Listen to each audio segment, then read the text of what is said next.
Dosen dan para mahasiswa peserta Indo MS School 2023 yang saya banggakan.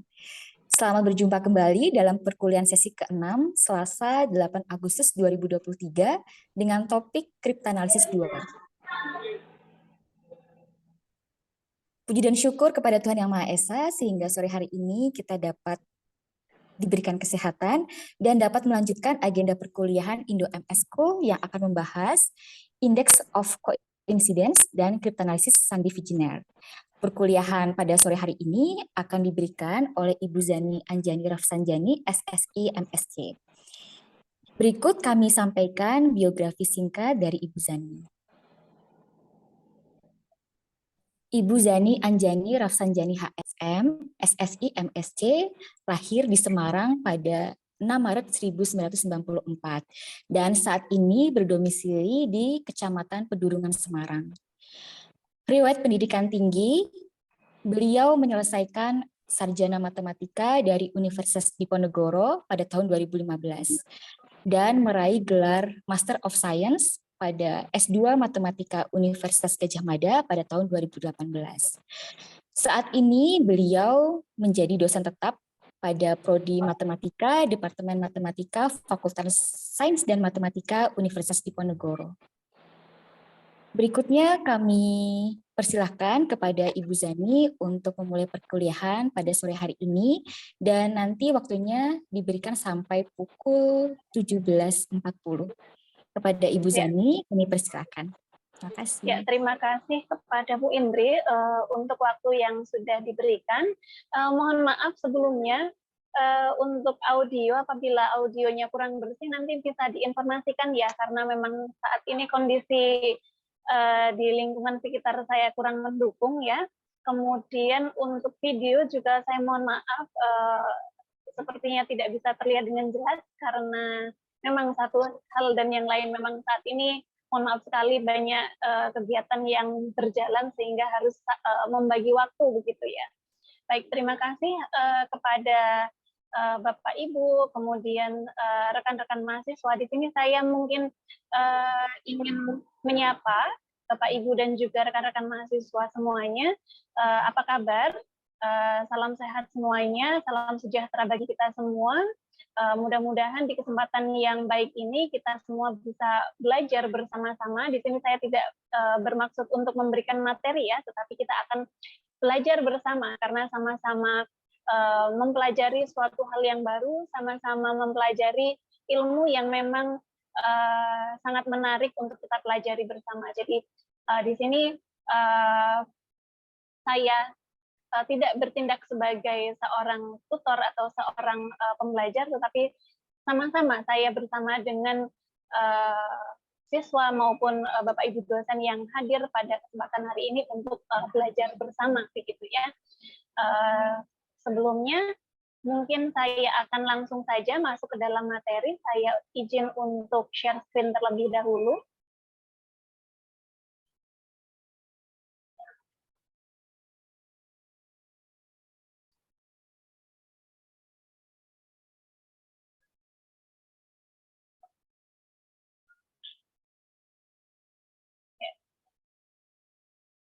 Ya, mohon maaf sebentar sedang ada kendala ya.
Oke, mohon maaf, saya kembali lagi.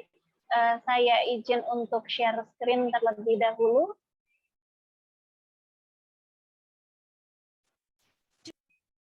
Oke, apakah layar yang saya bagikan sudah bisa dilihat di layar masing-masing? Sudah jelas Ibu Zani, silakan. Oke, Terima sudah kasih. jelas. Baik, terima kasih. Hari ini kita akan belajar bersama-sama ya, sama-sama belajar.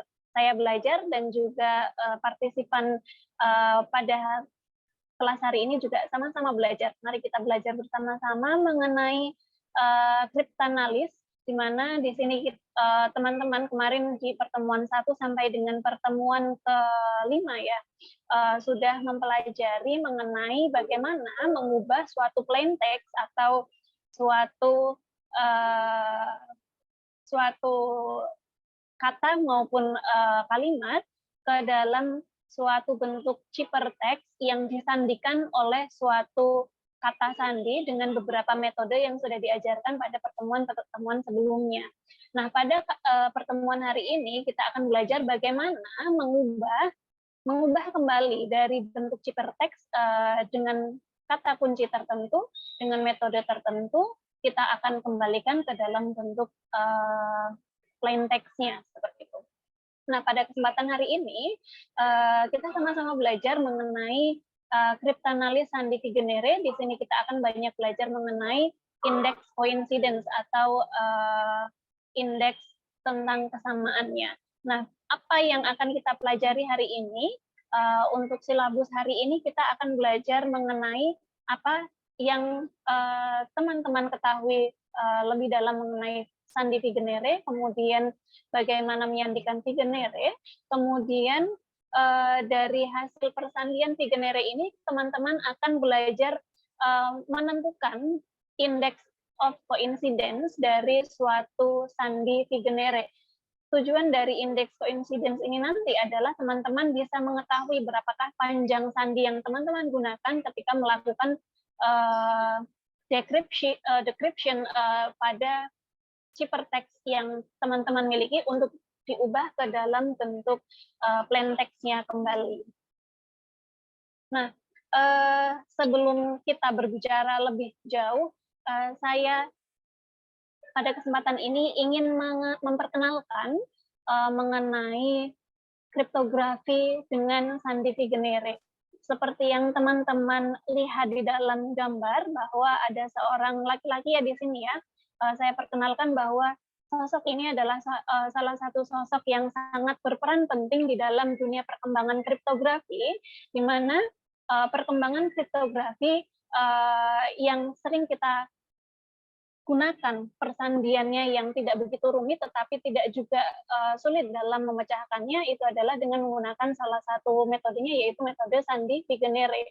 Nah, pada gambar ini beliau adalah salah satu pengembang dari metode Vigenere. Beliau adalah Blaise de Vigenere, di mana metode Vigenere sebetulnya pada awal mula lahirnya Sandi Vigenere ditemukan oleh rekannya, kemudian dikembangkan oleh Blaise de Vigenere yang saat ini menjadi sangat terkenal sehingga untuk mengabadikan perkembangan metode Sandi metode yang ia kembangkan sehingga untuk mengabadikan karya beliau, maka saat ini kita sebut persandian tersebut dengan persandian Sandi Vigenere.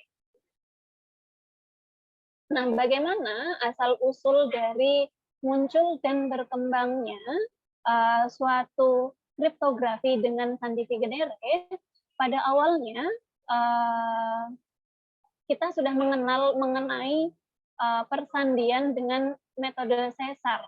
Metode Caesar ini adalah metode awal mula terbentuknya kriptografi, di mana metode Caesar merupakan metode persandian yang menyandikan dalam bentuk monoalfabetik. Nah, persandian dengan monoalfabetik ini selanjutnya dikembangkan kembali, yang awalnya hanya menggunakan satu buah huruf alfabetik untuk menyandikan, begitu ya. Kemudian muncul bagaimana apabila suatu persandian kita kombinasikan beberapa karakter alfabetik dalam satu buah sandi. Nah, dari latar belakang inilah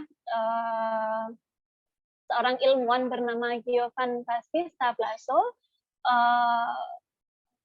mengembangkan persandian monoalfabetik tersebut ke dalam persandian polialfabetik. Artinya terdapat beberapa karakter dalam satu kata di dalam persandian kriptografi.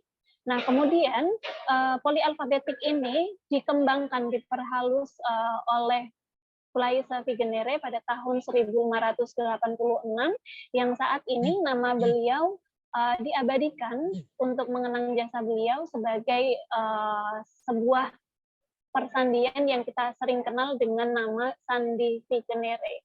Nah, sandi Vigenère ini merupakan sebuah penyempurnaan dari substitusi polialfabetik yang sudah kita kenal sebelumnya. Jika di pertemuan sebelumnya teman-teman sudah belajar mengenai substitusi alfabetik, kemudian metode sesar, kemudian disinilah teman-teman juga belajar mengenai substitusi polialfabetik yang kemudian disempurnakan menjadi sebuah sandi kriptografi yang disebut sebagai Vigenère. Nah, apa sih yang menjadikan sandi Vigenère ini populer begitu ya? Terdapat kelebihan dari sebuah sandi Vigenère, memang menjadi sebuah kelebihan, tetapi tentunya jika kita bandingkan dengan penelitian-penelitian di bidang kriptografi yang sudah berkembang hingga saat ini, tentunya sudah banyak sekali perkembangan yang lebih canggih lagi. Tetapi untuk sandi kriptografi Vigenère sendiri memiliki beberapa kelebihan dibandingkan beberapa sandi sebelumnya seperti sesar chipper, kemudian substitusi, dan yang sebelum-sebelumnya. Untuk sandi Vigenère ini memiliki kelebihan yang pertama, sandi ini tidak begitu rentan dipecahkan. Tidak begitu rentan dipecahkan oleh siapa? Oleh analis kriptografi, terutama jika dibandingkan dengan kriptografi pada sandi sesar dan juga sandi monoalfabetik yang lainnya. Nah, cara kerja dari sandi Vigenère ini juga terhitung sebagai cara kerja yang sederhana sehingga mudah dimengerti untuk kalangan-kalangan yang sedang belajar mengenai kriptografi ataupun mahasiswa yang masih memulai untuk belajar mengenai persandian atau kriptografi. Selain itu, karena kesederhanaan dan juga kemudahan dari metode persandian Vigenère ini, kemudahan dari persandian tersebut berimplikasi pada mudahnya menjalankan persandian dari sebuah kriptografi sehingga sebuah plain text mudah untuk disandikan ke dalam bentuk ciphertext-nya. Begitu juga untuk proses dekripsinya juga tidak begitu sulit jika kita bandingkan dengan Hill chipper dan juga metode-metode yang lebih advance lagi. Nah, ini adalah beberapa kelebihan dari metode Vigenère, tetapi jika kita bandingkan dengan metode sesar dan juga monoalfabetik yang lain, kalau kita bandingkan yang lebih advance lagi, mungkin kita akan menemukan kelebihan dan kekurangannya, tetapi kita tidak bicarakan itu saat ini. Nah, selain itu, di dalam perkembangannya, metode sandi Vigenère, seperti yang sudah saya sampaikan tadi, Vigenère merupakan sebuah perkembangan metode kriptografi yang dikembangkan dari metode sesar. Metode sesar sendiri merupakan sebuah metode kriptografi yang diterapkan dengan cara setiap huruf teks digantikan dengan huruf-huruf yang lain yang memiliki perbedaan tertentu dari urutan alfabetiknya. Jadi setiap karakter huruf pada plain text akan digantikan oleh karakter huruf yang lain di dalam huruf alfabetik sesuai dengan kunci yang kita berikan. Nah, kemudian dari bentuk dari metode sesar ini kemudian dikembangkan kembali sehingga terbentuk suatu kriptografi dengan sandi Vigenère, di mana pergeseran-pergeseran dari setiap alfabetik yang dilakukan pada sandi sesar ini bisa memiliki memiliki model pergeseran yang berbeda, sehingga kita bisa memiliki 26 kombinasi pergeseran dari alfabetik untuk metode Vigenère ini. Nah, di dalam alfabetik yang sudah kita ketahui bahwa alfabet itu ada 26 karakter ya, sehingga dari 26 karakter ini dengan melakukan kombinasi-kombinasi dari ke-26 alfabet ini kita bisa mendapatkan 26 kemungkinan perbedaan pergeseran sandi sesar. Sehingga kalau kita sampaikan bahwa untuk sandi sesar kita mengatakan bahwa sandi sesar merupakan pergeseran sekian langkah pada huruf alfabet, tetapi untuk metode Vigenère kita bisa mendapatkan beberapa kombinasi-kombinasi dari metode sesar tersebut. Nah, kemudian di dalam metode Vigenère ini setiap huruf yang disandikan menggunakan baris yang berbeda-beda sesuai dengan kunci yang diulang-ulang.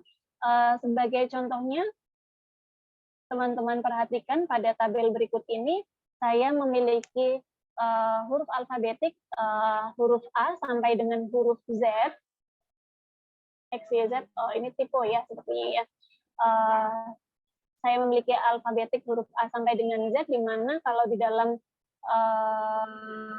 persandian kita juga bisa mengubah masing-masing huruf alfabetik ini ke dalam suatu angka, di mana A ini merupakan alfabetik urutan ke-0, B merupakan alfabetik urutan ke-1, C urutan kedua, dan seterusnya hingga Z merupakan alfabetik dengan urutan yang ke-25. Jika teman-teman mengingat materi yang sebelumnya, teman-teman juga akan bisa mengingat bahwa urutan alfabetik A sampai dengan Z ini nanti akan membentuk suatu akan bisa kita tuliskan dalam bentuk lain, yaitu suatu bilangan dengan memanfaatkan teori modulo. Nah, kemudian teman-teman perhatikan pada tabel yang saya cantumkan di sini. Ini adalah salah satu contoh untuk persandian dengan metode sandi sesar, di mana saya memiliki huruf A sampai dengan Z. Kemudian untuk sandi sesar sendiri, konsep bekerjanya adalah kita menggeser huruf alfabetik yang kita miliki, menggeser bisa ke kanan, bisa ke kiri ya. Yang saya berikan contoh di sini adalah menggeser huruf alfabetik 5 kali pergeseran ke kiri. Artinya huruf A, B, C, D, E, dan seterusnya sampai dengan Z kita geser 5 langkah ke depan, sedemikian sehingga huruf A nanti akan bergeser dan berubah menjadi huruf F, kemudian huruf B bergeser menjadi huruf G, huruf C bergeser menjadi huruf H, sehingga yang tadinya urutan alfabetiknya adalah A, B, C, D, E, F, G, dan seterusnya, karena dilakukan pergeseran sandi sesar sebanyak 5 pergeseran, maka urutan alfabetik A, B, C, D, dan seterusnya akan berubah menjadi F, G, H, I, J, dan seterusnya. Nah, dari metode sesar dengan pergeseran 5 karakter ke kiri, maka kita juga bisa melakukan persandian,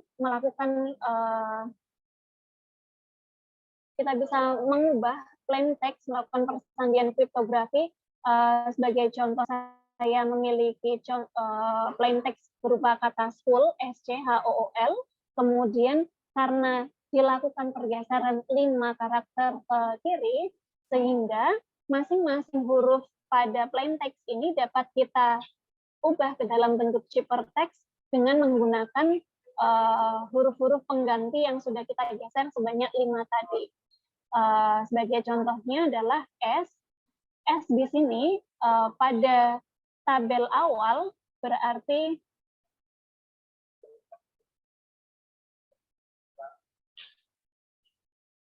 Untuk huruf S sendiri, pada awalnya terletak pada posisi ini ya, S, kemudian karena dilakukan pergeseran sebanyak 5 kali ke kiri begitu, sehingga huruf S ini dapat kita gantikan dengan huruf X begitu, sehingga S menjadi X, kemudian C di sini berubah menjadi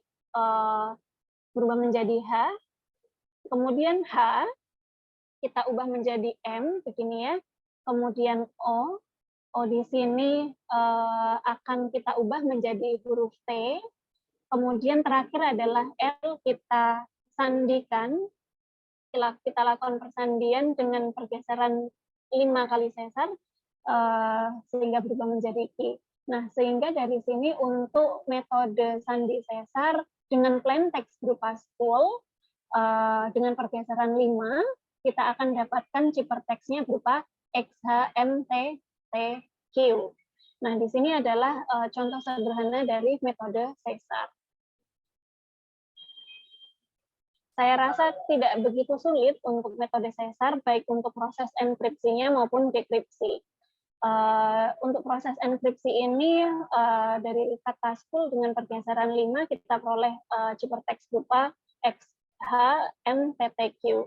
Untuk dekripsinya pun juga cukup mudah, yaitu dengan mengembalikan masing-masing huruf dari ciperteksnya. Karena tadi ciperteksnya seperti ini, untuk X sendiri, karena sudah jelas kuncinya adalah pergeseran 5 langkah ya, berarti tinggal kita cari X tadi merupakan konversi dari huruf S, kemudian H juga merupakan konversi dari huruf C, dan seterusnya.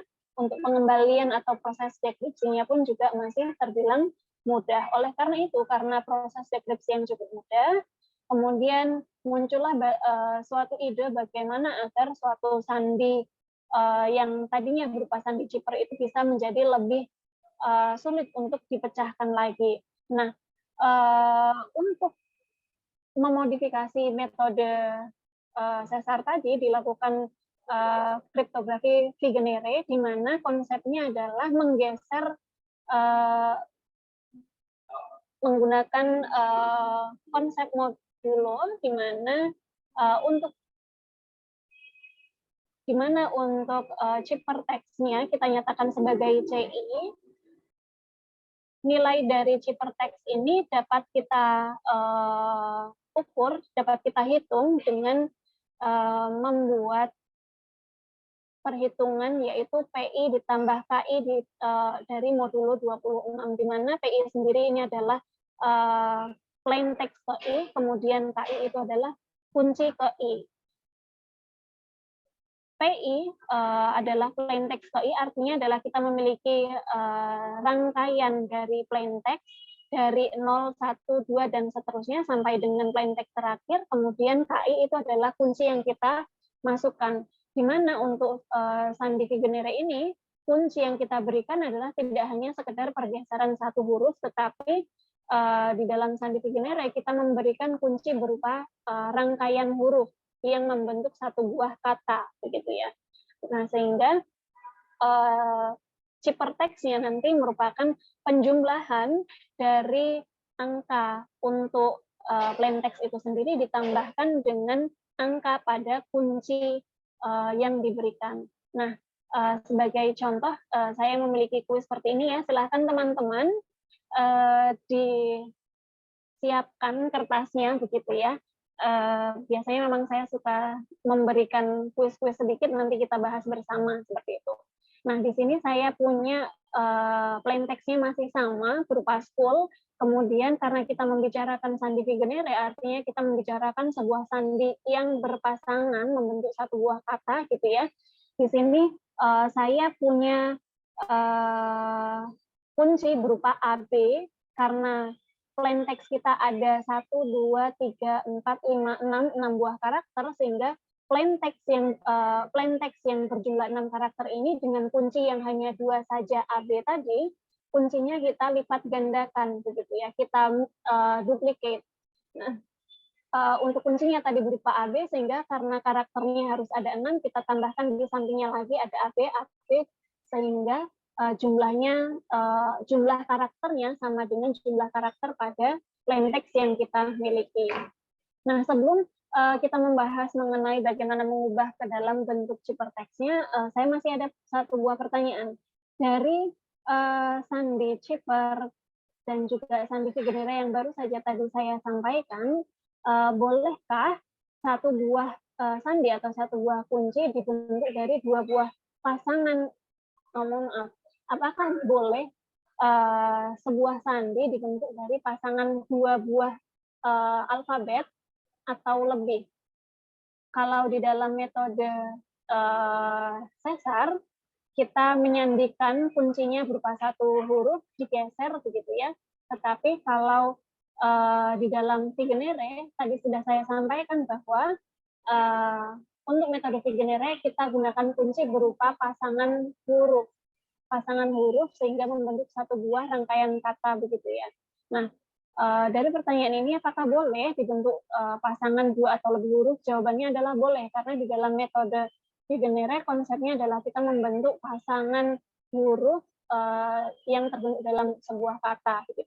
Sebagai contohnya adalah plain text dan juga kunci ini ya.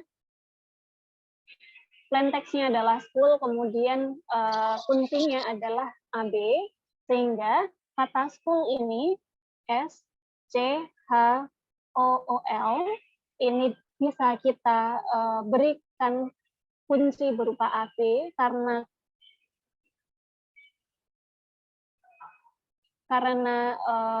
school merupakan plain text dengan 6 buah karakter, dengan kunci hanya 2 buah karakter begitu ya, berarti kita ulang. AB ini kita ulang, kita duplicate di belakang, sehingga setiap karakter untuk plain text memiliki kunci berupa AB, AB, AB seperti ini. Nah, untuk mengubah ke ciperteksnya bagaimana?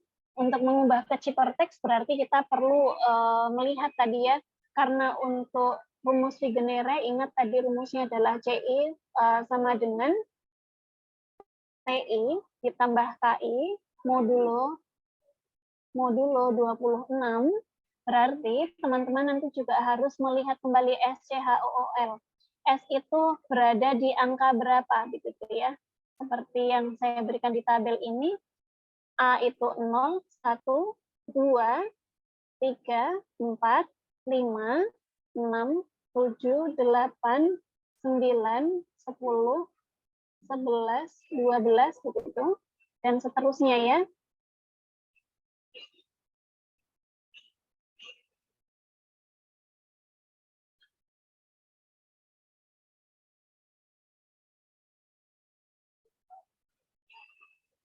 Nah, seperti ini. Berarti kalau kita melihat huruf S itu ada di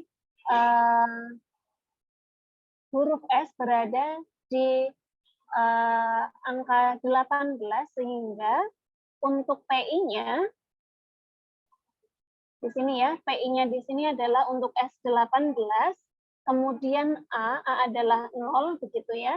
Kemudian C sendiri, untuk C sendiri ada di angka 2 ya, seperti ini. Kemudian B itu 1, begini ya. Nanti teman-teman bisa lanjutkan sendiri ya. Nah, dari sini untuk plain text untuk plain text kita notasikan sebagai P, kemudian untuk kunci kita tuliskan sebagai K. Sehingga di sini untuk suku pertama, alfabet pertama dari plain text kita, ini adalah urutan ke-1, begitu ya. Ini 2, 3, 4, 5, dan 6, sehingga PI kita untuk I sama dengan 1 itu adalah plain text urutan pertama, kemudian untuk I sama dengan 2 itu adalah plain text untuk urutan yang kedua. Sehingga untuk mendapatkan ciperteksnya atau CI-nya, berarti kita kembalikan lagi ke dalam rumus kita, yaitu PI ditambah KI. P18, KI-nya 0, begitu kita jumlahkan hasilnya adalah 18. 18 modulo 26 hasilnya juga 18. Kemudian untuk Cipertext yang kedua siapa? Cipertext yang kedua itu adalah penjumlahan PI ditambah KI yang kedua. Berarti 2 ditambah 1 hasilnya adalah 3, 3 di modulo 26 hasilnya juga masih 3. Kita kembalikan lagi.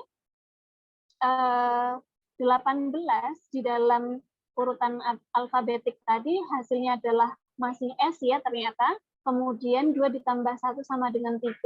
3 secara alfabet tadi hurufnya adalah huruf D. Berarti nanti bisa kita ubah persandiannya menjadi SD. Jadi tadi yang awalnya kita memiliki plain text berupa school, kemudian disandikan dengan kata kunci berupa AB, maka untuk cipertext yang kita miliki adalah berupa SD dan seterusnya. Nanti silahkan teman-teman bisa melanjutkan lagi sendiri ya. Nah, seperti ini. Untuk diskusi mungkin saya tidak agar lebih enak begitu ya. Silahkan nanti teman-teman jika ada pertanyaan di tengah-tengah materi, silahkan langsung disampaikan saja agar diskusinya lebih interaktif begitu ya. Nah, sampai di sini apakah ada pertanyaan terlebih dahulu?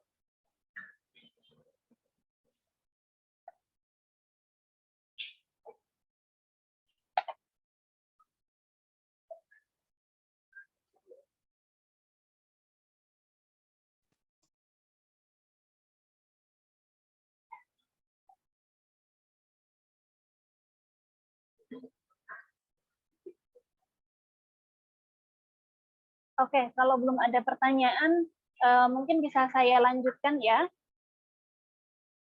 Nah, ini tadi adalah salah satu contoh melakukan persandian dengan metode Vigenere yang paling sederhana.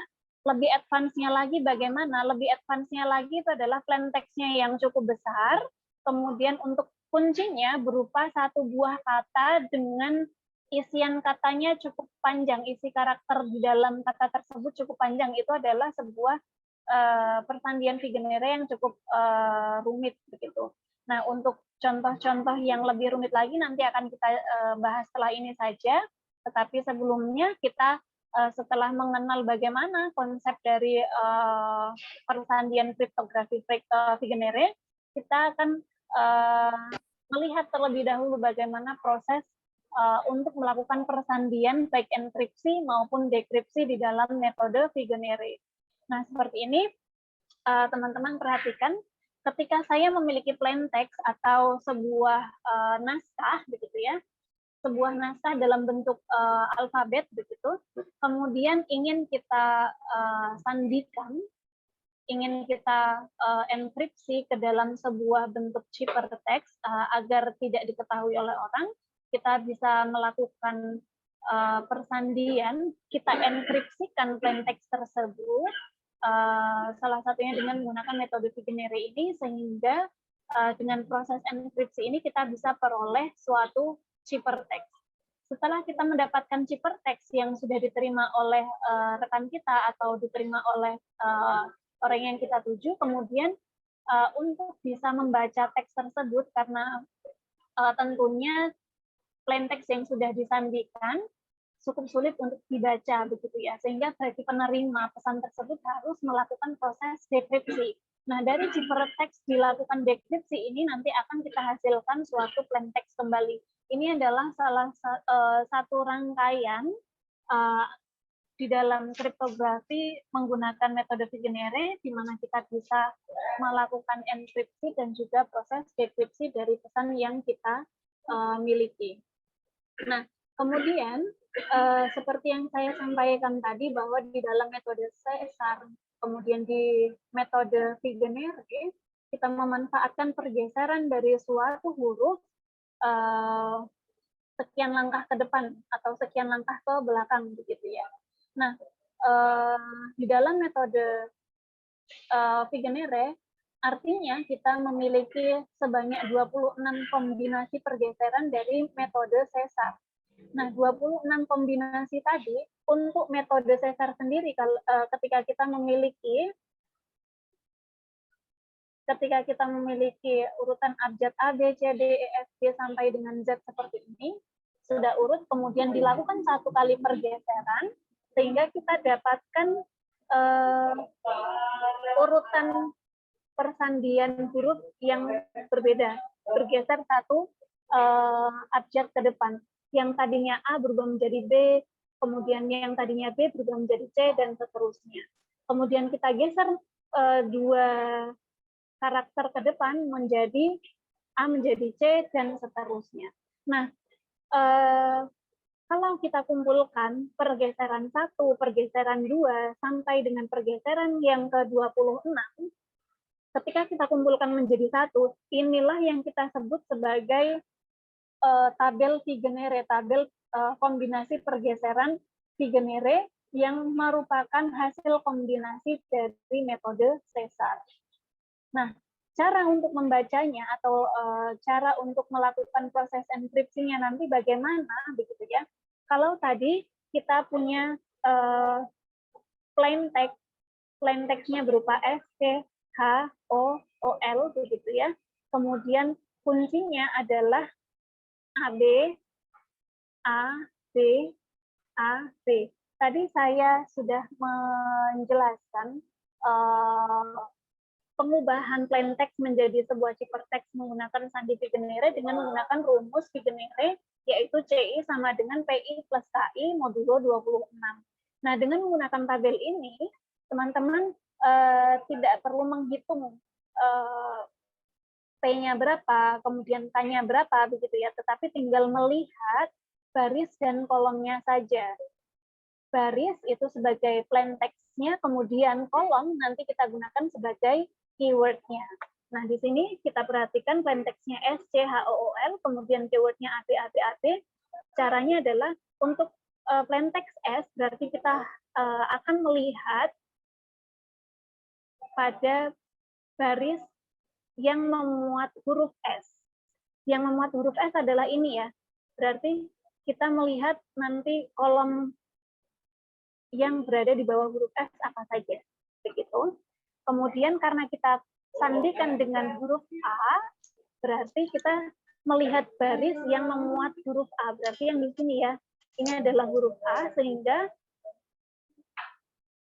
kita lihat baris A yang ada di sini. Nah, perpotongan antara baris dan kolom ini itu adalah hasil dari ciphertext-nya, sehingga SA, plain text S, kuncinya A, ciphertext-nya adalah S, kemudian untuk C, saya berikan warna yang lain agar lebih mudah.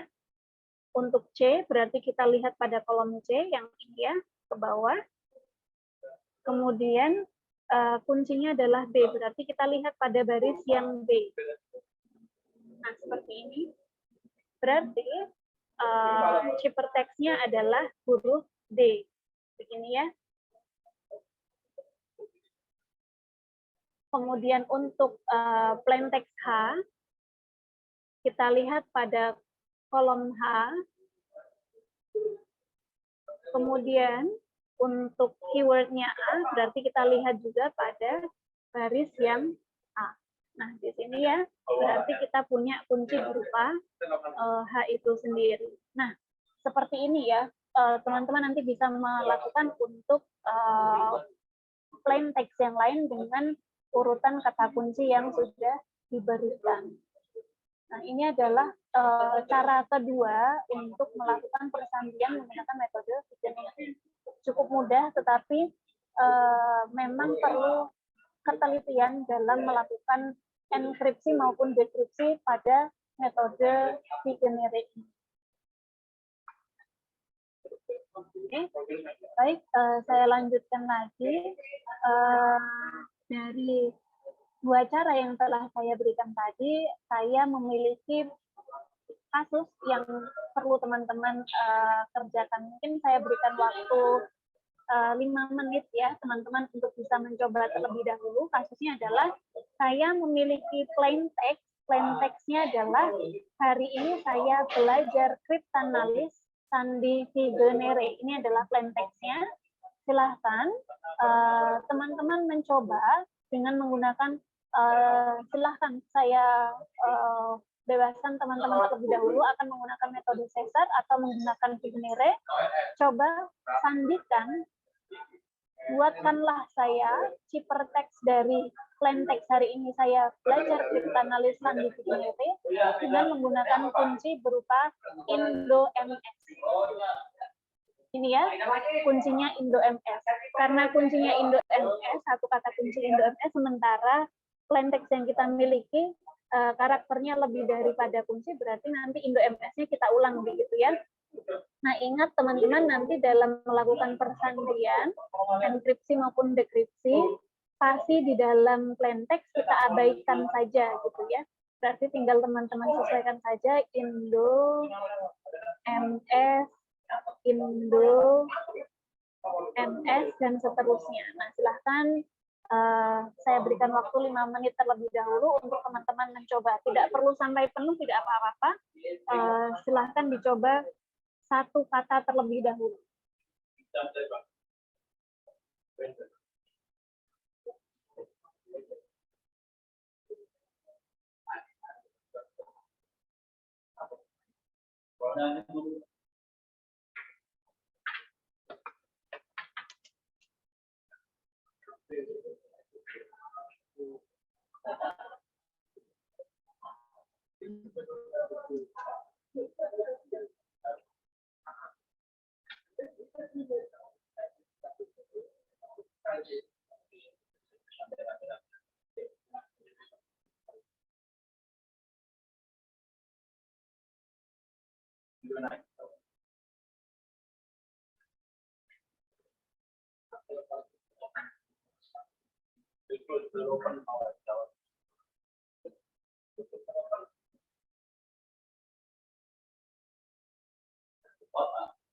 Dan nyaman menjadi Anda berpanjang.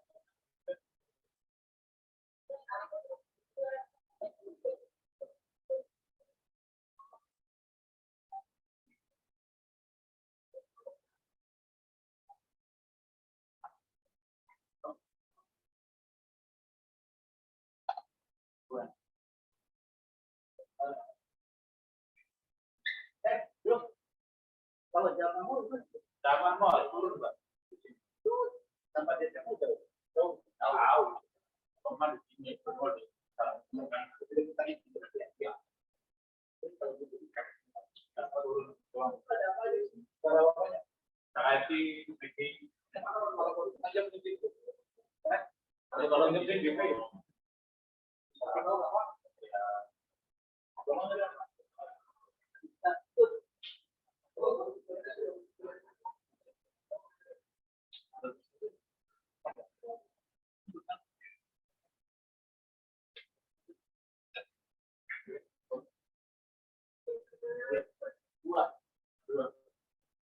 Paham saya, Bang, bahasanya. Memang sulit.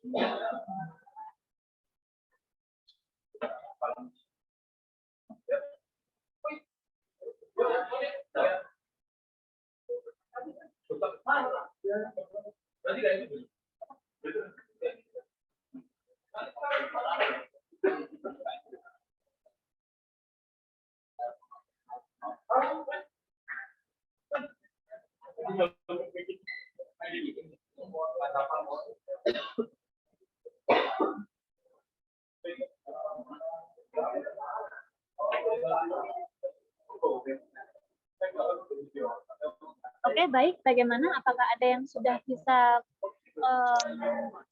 mengubah menjadi sebuah ciphertext dari plain text yang saya berikan ini? Oke, belum ada respon ya. Baik.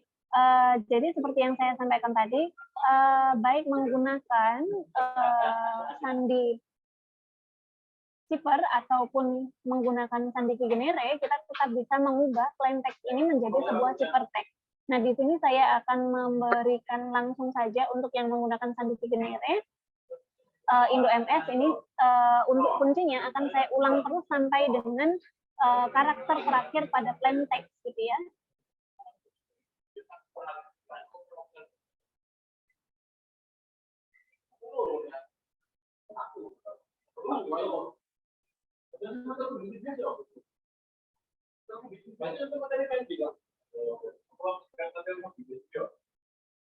Nah, kebetulan pada plain text yang saya berikan ini, antara jumlah plain text dan jumlah perulangan dari keywordnya jumlahnya sama. Terkadang ada juga kasus bahwa jumlah plain text dan juga jumlah pengulangan pada sandi tidak sama, sehingga sandinya mungkin saja nanti akan terpotong begitu ya. Jadi tidak masalah apakah nanti sandinya ketika dilakukan perulangan terpotong atau tidak. Nah, di sini dengan menggunakan sandi Vigenere, dengan menggunakan rumus tadi ya, CI sama dengan PI ditambah dengan KI modulo 26, kita akan mendapatkan, ini saya langsung saja ke hasilnya saja ya, nanti teman-teman bisa manual untuk mencoba sendiri di rumah, begitu. Hasil dari Cipertext kita nanti adalah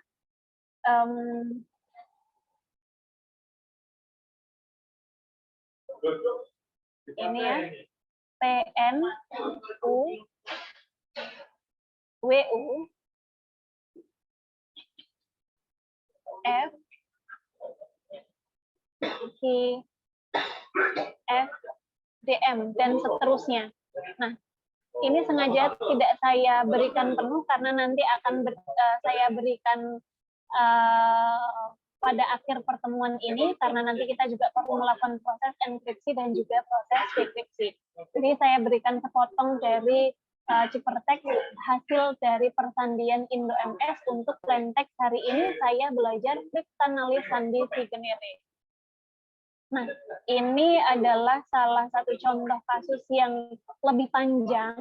Nanti teman-teman akan mendapatkan lebih banyak tantangan ketika plain text yang teman-teman miliki sudah cukup besar, berbentuk sebuah naskah atau sebuah dokumen ya.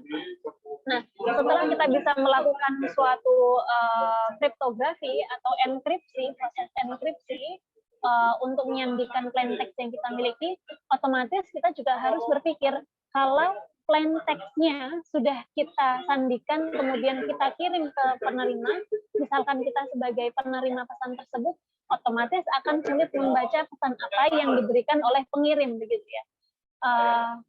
Otomatis pada kasus yang seperti ini kita harus berpikir bagaimana Cipertext yang kita terima, naskah yang kita terima, kita pecahkan sandinya sehingga kita bisa membaca pesan yang dikirimkan. Kita bawa ke dalam bentuk normal plain text-nya seperti apa. Nah, pasti kita akan berpikir sandinya apa, bagaimana cara kita mengubah ke dalam bentuk plain text-nya.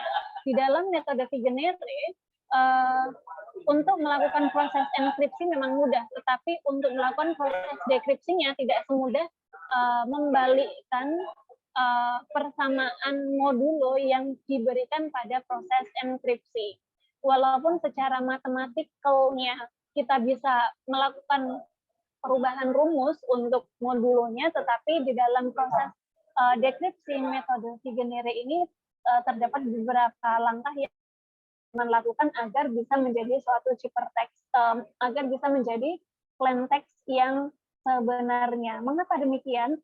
Karena teman-teman perlu mengingat kembali bahwa di dalam metode Vigenere, kata kunci yang dimasukkan, kata kunci yang diberikan di sini adalah rangkaian huruf.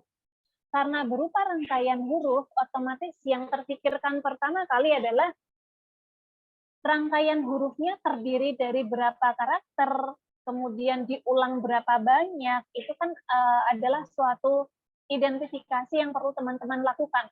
Kalau kita punya plain text, berapa sih kata yang berulang, kemudian dari kata tersebut ada berapa banyak karakter di dalamnya. Nah, proses inilah yang menjadikan metode dekripsi pada Vigenere menjadi cukup rumit. Tetapi tetap bisa kita lakukan proses dekripsinya. Nah, lalu bagaimana proses dekripsi atau cryptanalysis pada metode Vigenere? Untuk bisa sampai ke sana, teman-teman perlu tahu dulu tujuan dari melakukan proses dekripsi atau proses cryptanalysis, yaitu tujuannya adalah untuk mencari kata kunci atau keyword dari keyword dari Cipertext yang kita terima. Keywordnya apa? Itu yang ingin kita ketahui. Tetapi kembali lagi karena bentuknya adalah keywordnya berupa perulangan kata dan di dalam masing-masing kata itu terdapat beberapa karakter di dalamnya, maka untuk menentukan keyword ini kita perlu menentukan berapakah ukuran dari blok kata kunci ini dan berapakah periode perulangannya. Nah, hal ini bisa kita lakukan tetapi memang tidak begitu mudah. Nah, untuk bisa menyelesaikan keyword ini, ada satu clue yang bisa teman-teman pegang, yaitu dengan cara mencari fragmen dari plain text yang paling sering muncul. Ingat ya, setelah kita memiliki Cipertext, kita pasti akan melihat susunan huruf-huruf yang berbeda-beda. Tetapi dari sekian banyak huruf plain text yang berbeda tersebut, kita bisa melihat ada berapa banyak hurufkah yang muncul, kemudian berapakah frekuensi huruf-huruf tersebut muncul di dalam naskah Cipertext yang kita terima. Kuncinya ada di sana. Nah, untuk memecahkan metode Vigenère ada dua buah metode yang bisa kita gunakan, yaitu metode Galerkin dan juga Kasiski. Metode Galerkin-Kasiski ini adalah salah satu metode yang diperkenalkan oleh Frederick Kasiski yang dituliskan di dalam bukunya yang berjudul judulnya adalah judul dalam bahasa Belanda ya. Saya juga tidak bisa membacanya dengan baik. Buku ini diterbitkan di tahun pertama kali diterbitkan di tahun 1863. Nah, Pak Frederick Kasiski ini memperkenalkan bagaimana cara menentukan fragmen kata sehingga kita dapat menebak, guessing dari keyword yang kita terima Cipertext-nya. Nah, di dalam metode Kasiski ini Frederick Kasiski mencoba cara untuk mencari fragmen berulang di dalam naskah Cipertext. Kemudian dari fragmen yang berulang itu, Frederick Kasiski menyusun kembali daftar-daftar fragmen yang berulang, kemudian menentukan berapa jarak yang memisahkan antar fragmen-fragmen tersebut. Nah, dengan menentukan jarak antar fragmen-fragmen tersebut, Frederick Kasiski bisa menentukan panjang kunci yang mungkin dapat kita tebak untuk Cipertext kita. Nah, dari sana akhirnya kita bisa menebak sejumlah perulangan kata yang nanti memungkinkan untuk menjadi calon-calon kata kunci untuk memecahkan Cipertext. Nah, di sini di dalam pemecahan metode Vigenère, metode Kasiski ini, fragmen plain text yang berulang-ulang ini dapat dibagi menjadi dua, yaitu dengan menggunakan kunci panjang atau kunci yang pendek.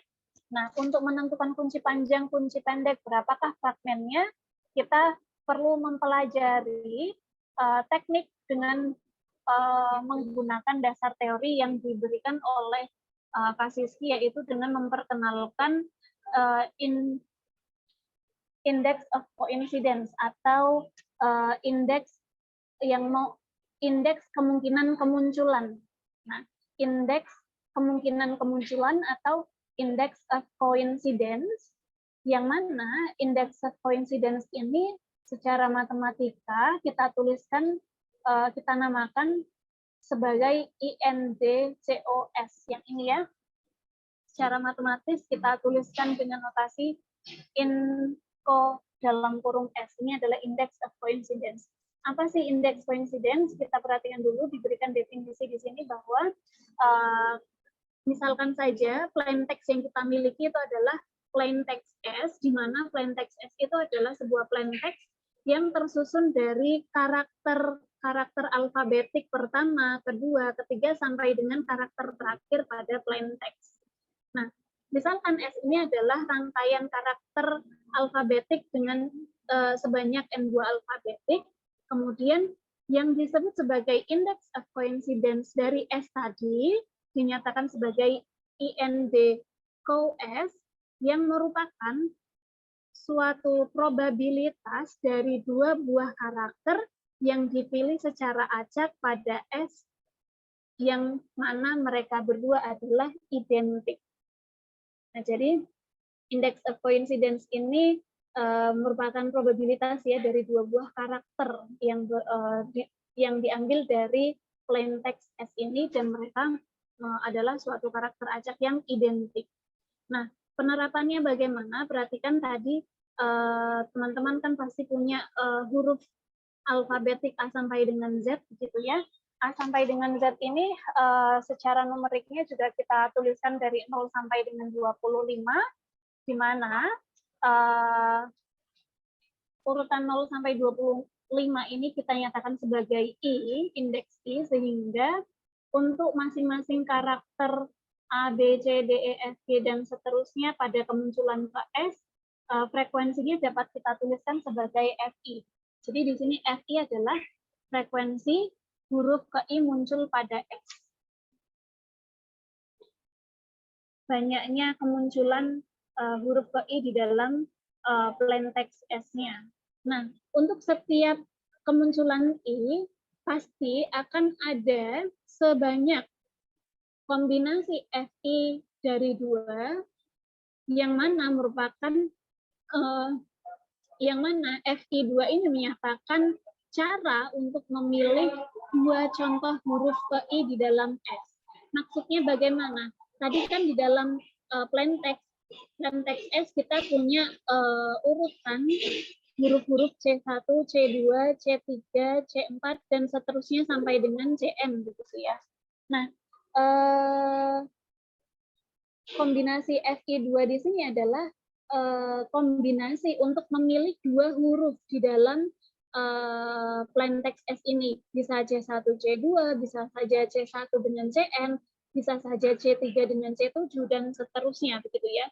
Sehingga banyaknya cara untuk memilih dua contoh huruf ke I di dalam S, itu kita bisa nyatakan sebagai suatu kombinasi FI2 yang nilainya sama dengan FI dikali F-1 dibagi dengan 2. Saya yakin teman-teman sudah sangat mahir ya di dalam menghitung kombinasi di sini ya. Nah, setelah kita tahu bagaimana cara memilih dua buah contoh huruf ke I yang ada di dalam plain text S, kita juga bisa menentukan cara untuk memilih dua buah karakter huruf bebas pada S. Dua buah karakter huruf bebas, misalkan saya mau ambil C3, C4 begitu ya, kemungkinan ada berapa cara untuk bisa mengambil dua buah karakter dari sini. Berarti kan bisa saja C3, C4, C5, C6, dan seterusnya. Nah, banyaknya cara untuk memilih dua buah karakter huruf bebas pada S adalah kombinasi N2, yang mana nilainya kalau kita jabarkan menghasilkan suatu nilai N dikali N-1 dibagi 2. Nah, tujuan dari menentukan cara untuk memilih dua karakter bebas di sini adalah nanti akan kita manfaatkan dalam menghitung index of coincidence dari ciphertext yang kita miliki. Nah, di sini untuk menentukan indeks coincidence, kita perlu mengetahui bahwa indeks coincidence itu adalah probabilitas dalam memilih dua buah huruf yang identik. Di dalam satu buah naskah ciphertext, ini adalah naskah ciphertext seperti ini ya, kita pasti menjumpai huruf-huruf di dalam ciphertext tersebut. Nah, probabilitas dalam memilih dua huruf yang identik di dalam ciphertext tersebut nilainya sama dengan jumlah cara untuk memilih dua huruf identik dibagi dengan jumlah total cara untuk memilih dua buah huruf yang bebas, ya. Sehingga secara matematik index of coincidence ini dapat kita nyatakan sebagai 1/n dikali n-1 dikalikan dengan sigma fi dikali fi-1, dan I-nya berjalan dari 1 sampai 25. 1 sampai 25 ini kan adalah sebanyak jumlah urutan karakter di dalam alfabet gitu ya. Nah, ini adalah yang disebut sebagai index of coincidence. Nah, tujuan kita menentukan indeks of coincidence ini adalah untuk nanti bisa memecahkan berapakah ukuran keyword yang diterapkan pada ciphertext yang kita terima. Nah, dari index of coincidence ini saya berikan contoh soal. Plain text-nya masih sama. Hari ini saya belajar cryptanalysis Sandi Vigenere. Kemudian dari plain text ini, dari plain text hari ini saya belajar cryptanalysis Sandi Vigenere, kita tahu plain text ini memiliki 42 karakter huruf ya. Ada 42 huruf di sini, 42 karakter. Tetapi kita juga bisa melihat huruf-huruf apa saja yang muncul di dalam plain text ini. Huruf apa saja yang muncul di sini kita bisa daftarkan ya. Ini adalah daftar huruf yang muncul, ada H, A, R, I, N, S, Y, P, L, C, K, P, T, D, P, G. Dan masing-masing huruf ini tentunya memiliki frekuensi kemunculan. Nah, di sini kita bisa daftar frekuensi kemunculan dari masing-masing karakter. Oke. I di sini adalah urutan alfabetiknya ya. H itu adalah urutan alfabetik ke-7, A urutan alfabetik ke-0, R urutan alfabetik ke-17 dan seterusnya. Kemudian FI di sini ini adalah frekuensi kemunculan alfabet tersebut di dalam plain text yang diberikan. Nah, di dalam plain text hari ini saya belajar cryptanalysis Sandi Vigenere, huruf H muncul sebanyak 1 kali, sehingga di sini frekuensinya saya tuliskan 1. Kemudian huruf A di sini muncul banyak ya, ada 8 kemunculan, sehingga frekuensi untuk huruf A ini saya tuliskan ke 8 dan seterusnya. Jadi dari sini kita juga sudah bisa mengklasifikasikan huruf apa saja yang muncul di dalam plain text dan berapa banyak kemunculannya di dalam plain text tersebut. Nah, di sini kita sudah tahu ada 42 karakter, frekuensi masing-masing sudah kita miliki. Nah, ingat kembali tadi rumus index of coincidence adalah 1/n dikali n-1 dikali sigma fi dikali fi-1. Otomatis berarti karena di sini sudah punya fi, kita bisa menghitung fi-1 di sini ya. Fi-1, 1 dikurangi 1 adalah 0, 8 kurangi 1, 7, 4 kurangi 1, 3, ini 6, 3, 2, 0, 0, 3, 1, dan ini kebetulan kosong semua di sini ya. Nah, kemudian ingat tadi rumusnya index of coincidence adalah 1 per n dikali n-1 dikalikan dengan sigma fi dikali fi-1, I-nya berjalan dari 1 sampai dengan 25. Nah, tinggal teman-teman kalikan saja fi kali fi-1 ini masing-masing dikalikan begitu ya, kemudian kita jumlahkan jumlahnya berapa, kemudian dikalikan dengan 1 per n dikali n-1. N-nya siapa? N adalah banyaknya karakter pada plain text. Di sini banyaknya karakter di dalam plain text adalah 42, berarti rumusnya adalah 1 per 42 dikali 42 dikurangi 1 gitu ya, berarti 41 dikali dengan jumlahan fi dikali fi-1, sehingga kita peroleh index of coincidence-nya adalah 0,082. Nah, di sini semakin besar index of coincidence-nya, otomatis kedekatan kunci yang kita miliki itu semakin bagus. Artinya, kata kunci yang kita akan dapatkan nanti akan semakin mudah untuk dipecahkan. Kalau nanti indeks of coincidence-nya cukup kecil, ini artinya terdapat banyak kombinasi huruf dan indeks of coincidence-nya kecil, sehingga cukup sulit untuk mengetahui seberapakah kedekatan perulangan dari kata sandi yang nanti kita dapat pecahkan. Nah, selanjutnya dari indeks of coincidence itu kita juga bisa melihat bahwa dalam satu buah ciphertext ada berapa banyakkah perulangan kata kunci yang diberikan dengan ada berapa banyak perulangan kata kunci yang diberikan, itu bisa kita analisis dengan menggunakan rumus perulangan perpotongan dari index of coincidence. Teorinya adalah seperti ini: jika S-nya merupakan sebuah ciphertext yang kita miliki, yang terbagi menjadi kapotong kata, sehingga yang tadinya kita miliki adalah S sama dengan urutan karakter C1, C2, C3 sampai dengan CN, mungkin saja C1 sampai C3 ini adalah pasangan dari karakter potongan S1, kemudian yang depannya lagi adalah pasangan potongan karakter S2, dan seterusnya, begitu ya. Sehingga kita juga bisa menuliskan S ini ke dalam potongan karakter S1, S2, sampai dengan SK, seperti itu.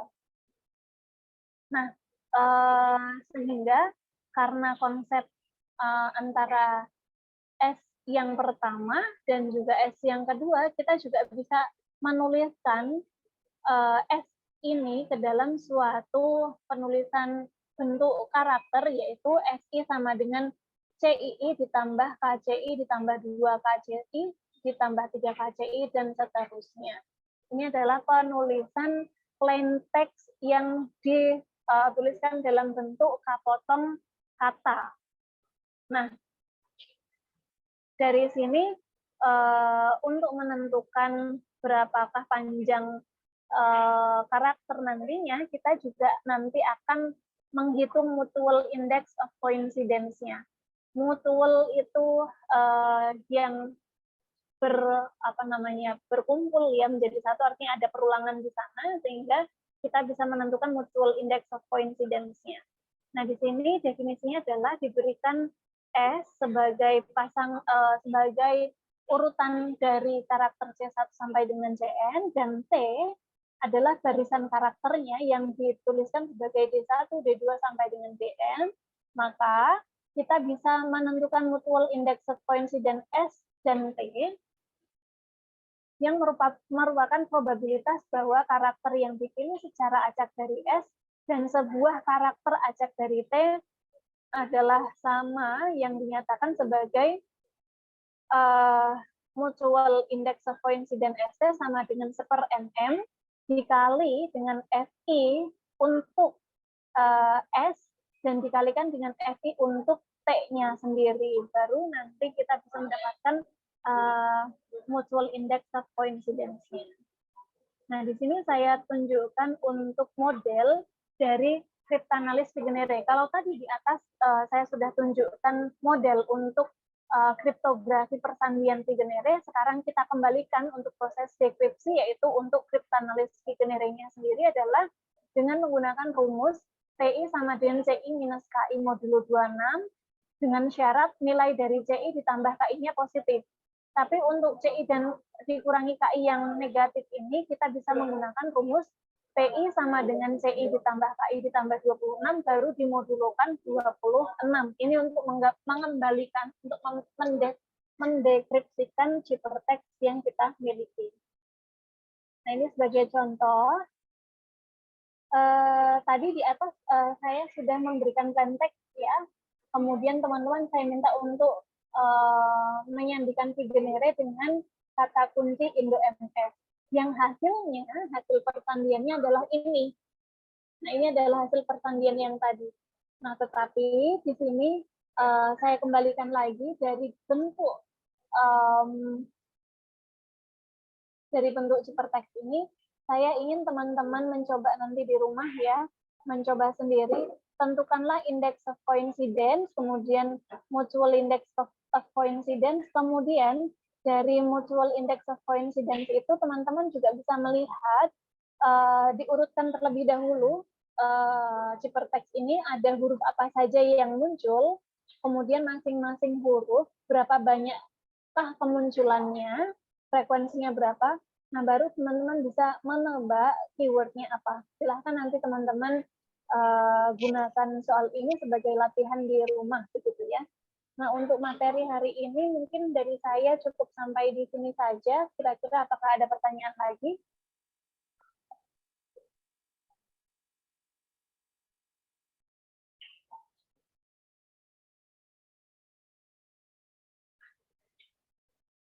Mungkin dari teman-teman nanti akan bertanya, Bu, ini kan ada contoh soal untuk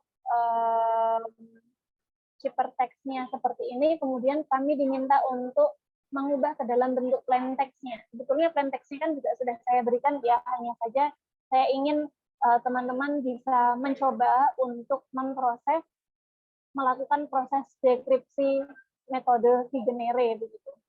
Nah, Bu, apakah nanti kita diberikan hasil prosesnya? Ya, nanti akan saya berikan, tetapi tidak di PPT ini, karena biasanya kalau diberikan di dalam PPT ini teman-teman tidak dievaluasi lagi begitu ya. Jadi nanti silakan dicoba dulu.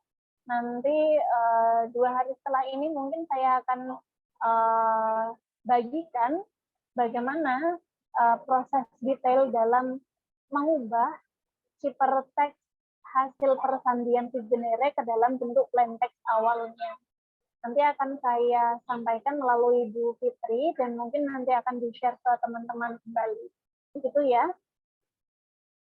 Mungkin dari saya sampai di sini saja. Untuk materi kebetulan sumber bahan ajarnya tidak saya cantumkan di sini. Kemarin saya cukup terburu-buru dalam membuat materi ya.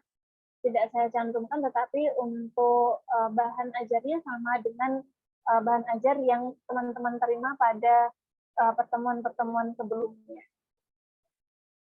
Oke, itu saja mungkin ya untuk hari ini. Kalau tidak ada pertanyaan, saya coba cek di kolom chat box apakah ada pertanyaan.